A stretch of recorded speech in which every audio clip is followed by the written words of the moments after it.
High বন্ধুরা, বাংলা ফার্মেসিতে তোমাদের সবাইকে স্বাগতম জানাই। আজকের ভিডিওতে আমরা দেখব পেপটিক আলসার। তো আলসার মানে হচ্ছে যে উন্ড অর্থাৎ ঘা, এক প্রকার ঘা আমাদের পেটের মধ্যে হয়ে যায়। ঠিক আছে, কেন হয় এবং পেপটিক আলসার হলে প্যাশেন্টের কোন কোন অসুবিধা দেখতে পাওয়া যায় এবং পেপটিক আলসারের জন্য কোন কোন ওষুধগুলো ব্যবহার হয়ে থাকে তা বিস্তারিত জানবো এই ভিডিওর মাধ্যমে। তোমরা দেখছো বাংলা ফার্মেসি, আমি ফার্মাসিস্ট মাসুদ আলম আজকে আছি তোমাদের সাথে। তো চলো ভিডিওটি শুরু করা যাক। তো আমরা দেখে নেব পেপটিক আলসার যে ওয়ার্ড রয়েছে সেই ওয়ার্ডটির মানে কি। পেপটিক মানে হচ্ছে টু ডাইজেস্ট এবং আলসার মানে হচ্ছে উন্ড অর্থাৎ ক্ষত, ঠিক আছে, বা ঘা। উন্ড মানে হচ্ছে ঘা আর টু ডাইজেস্ট মানে হচ্ছে হজম করা, পরিপাক করা। এবার দেখে নেব পেপটিক আলসার কয় ধরনের হয়ে থাকে। পেপটিক আলসার মূলত দুই ধরনের হয়ে থাকে। এক নম্বর হচ্ছে গ্যাস্ট্রিক আলসার, দুই নম্বর হচ্ছে ডিউডেনাল আলসার। ঠিক আছে, পেপটিক আলসার কয় ধরনের না, তো দুই ধরনের মূলত হয়ে থাকে। গ্যাস্ট্রিক আলসার কোনটা? যদি স্টোমাকে হয়, যদি কোনো আলসার স্টোমাকে দেখতে পাওয়া যায় বা হয়ে থাকে তাকে বলা হয় গ্যাস্ট্রিক আলসার। আর যদি ডিউডেনামে হয়ে থাকে তবে তাকে বলা হয় ডিউডেনাল আলসার।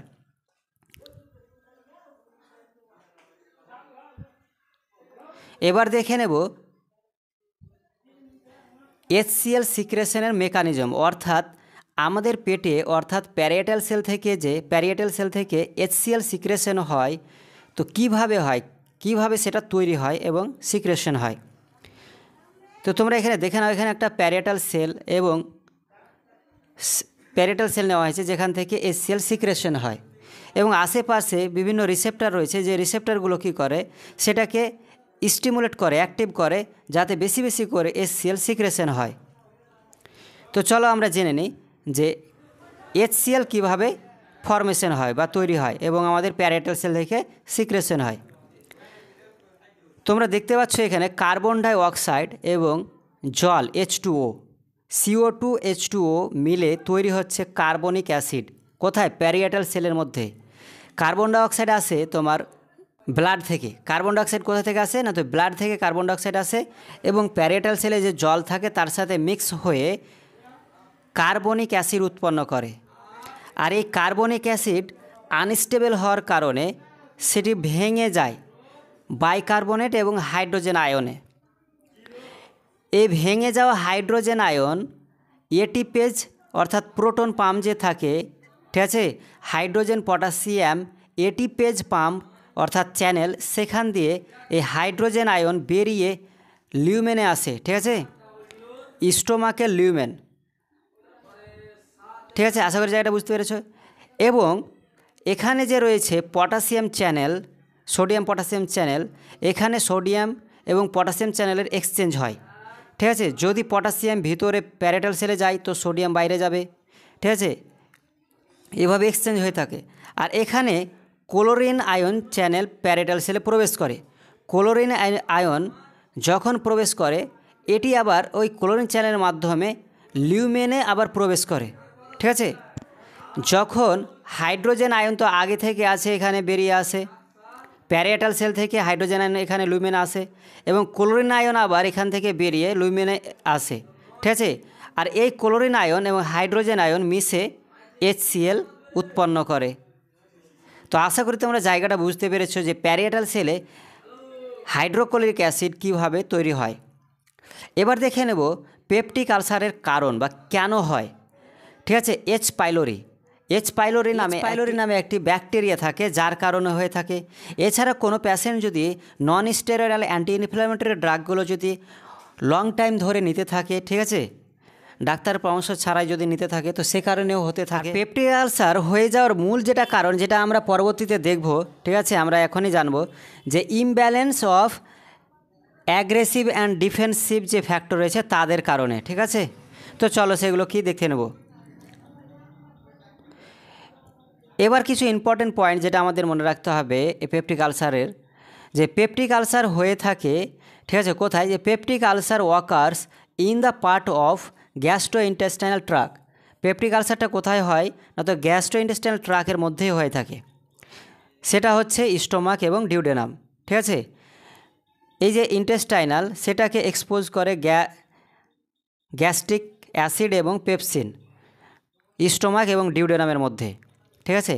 অর্থাৎ গ্যাস্ট্রো ইন্টেস্টাইনালের স্টোমাক এবং ডিউডেনামে গ্যাস্ট্রিক অ্যাসিড এবং পেপসিনের কারণে হয়ে থাকে। পেপটিক আলসার যে ইটিওলজি, ঠিক আছে, তোমরা এখানে দেখে নাও যে the etiology of the peptic ulcer is not clearly known. অর্থাৎ এই পেপটিক আলসার যে হয়, এই আলসারের যে কারণ সেটা কিন্তু সুস্পষ্ট নয়, কিন্তু ধরে নেওয়া হয় যে অ্যাগ্রেসিভ ফ্যাক্টর এবং ডিফেন্সিভ ফ্যাক্টর যে থাকে তাদের ইমব্যালেন্স যে হয়ে যায় তার কারণে, ঠিক আছে। তো মূল কারণ হিসাবে ধরে নেওয়া হয় যে স্টোমাকের মধ্যে যে অ্যাগ্রেসিভ ফ্যাক্টর কোনগুলো, তো অ্যাসিড, পেপসিন, বাইল এবং এইচ পাইলোরি অর্থাৎ ব্যাকটেরিয়া, ঠিক আছে, এগুলো হচ্ছে অ্যাগ্রেসিভ ফ্যাক্টর। আর এই অ্যাগ্রেসিভ ফ্যাক্টর এবং ডিফেন্সিভ ফ্যাক্টর কোনগুলো, গ্যাস্ট্রিক মিউকাস এবং bicarbonate secretion, prostaglandin, nitric oxide, ঠিক আছে, এই সমস্ত জিনিসগুলো হচ্ছে ডিফেন্সিভ ফ্যাক্টর। আর এই অ্যাগ্রেসিভ ফ্যাক্টর আর ডিফেন্সিভ ফ্যাক্টর এদের ইমব্যালেন্স অর্থাৎ কম বেশি যদি হয়ে যায় তবেই এই পেপটিক আলসার হয়ে থাকে। তো আশা করি জায়গাটা বুঝতে পেরেছ যে পেপটিক আলসার কেন হয়। এবার দেখে নেব পেপটিক আলসার যদি হয়ে যায় তবে কি কি সিমটম বা লক্ষণ দেখতে পাওয়া যাবে বা একজন পেশেন্টের কি কি অসুবিধা হবে, ঠিক আছে। তো প্রথমত তার পেট প্রচণ্ড ব্যথা করবে, অ্যাবডোমিনাল পেন যেটা বলা হয়। তারপরে হচ্ছে হিকাপসটা কি, হিকাপসটা হচ্ছে তোমার হেঁচকি আসা, ভিতর থেকে হেঁচকি আসবে বারবার ঘন ঘন। বার্নিং সেন্সেশন, পেটের মধ্যে জ্বলন ভাব হবে, মনে হবে যেন পুড়ে যাচ্ছে, জ্বলে যাচ্ছে, ঠিক আছে। এছাড়াও অ্যাবডোমিনাল ব্লটিং অর্থাৎ পেট ফাঁপ ধরে যাবে, ঠিক আছে। ইনডাইজেশন হবে যেহেতু, ঠিক আছে, ইনডাইজেশন অর্থাৎ ঠিকঠাক হজম হবে না, বদহজম, সেই কারণে পেট ফাঁপ ধরে যাবে। গ্যাস প্রচণ্ড হবে। লস অফ অ্যাপেটাইট, খিদে কমে যাবে, ভুক লাগবে না। নোজিয়া বমিটিং, নোজিয়া ফিল হবে এবং বমি হবে। এই সমস্ত কন্ডিশন দেখতে পাওয়া যায় একজন পেপটিক আলসারের ক্ষেত্রে, ঠিক আছে। কোনো পেশেন্টকে আলসার হয়ে গেলে পেটে এই সমস্ত সিমটমগুলো দেখতে পাওয়া যাবে। এবার দেখে নেব যে ট্রিটমেন্ট। পেপটিক আলসার যদি কোনো পেশেন্টকে হয়ে যায় তবে ট্রিটমেন্ট বা ওষুধ কী দেওয়া হয় বা দেওয়া যেতে পারে।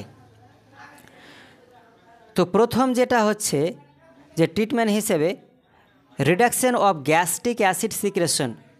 আমাদের পেটে গ্যাস্ট্রিক অ্যাসিড সিক্রেশন হয়, ঠিক আছে, অ্যাসিড যে সিক্রেশন হয় সেটাকে কম করতে হবে, ঠিক আছে।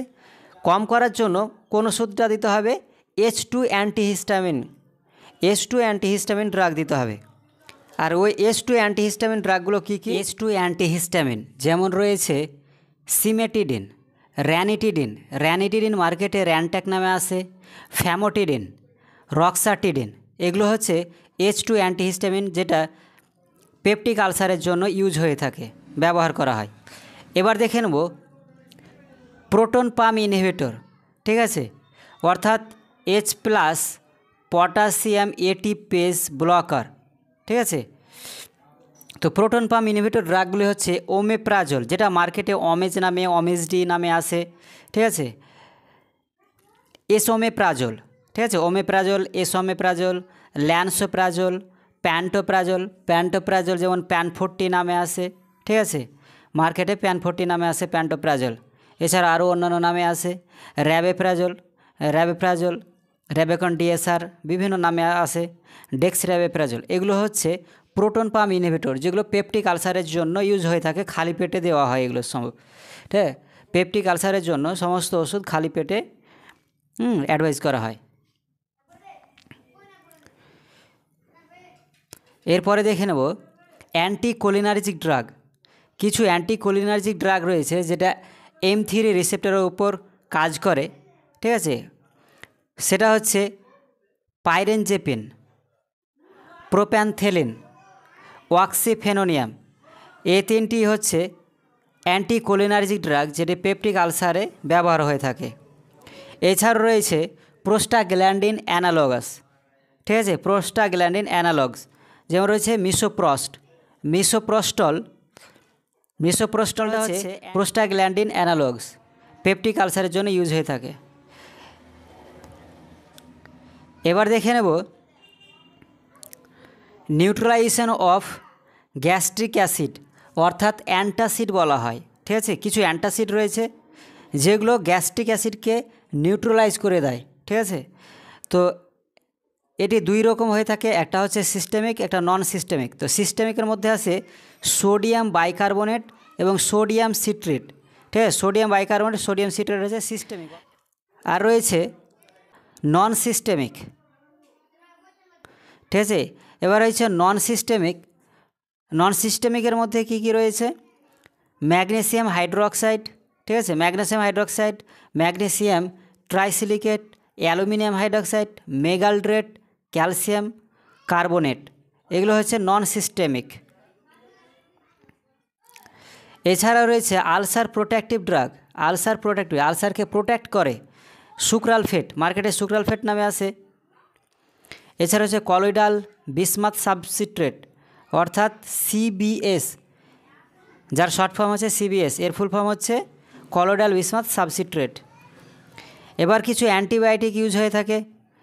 ঠিক আছে, অ্যান্টি এইচ পাইলোরি ড্রাগ বলা হয় যেগুলোকে, সেটা হচ্ছে অ্যামক্সিসিলিন, ক্লারিথ্রোমাইসিন, মেট্রোনিডাজোল, ঠিক আছে, টিনিডাজোল ও টেট্রাসাইক্লিন। এগুলো অ্যান্টিবায়োটিক পেপটিক আলসারের জন্য ব্যবহার হয়ে থাকে। তো ভিডিওটি ভালো লাগলে অবশ্যই ভিডিওকে লাইক করে দেবে এবং আমাদের সাথে থাকার জন্য বাংলা ফার্মেসিকে সাবস্ক্রাইব করে দেবে। Thank you.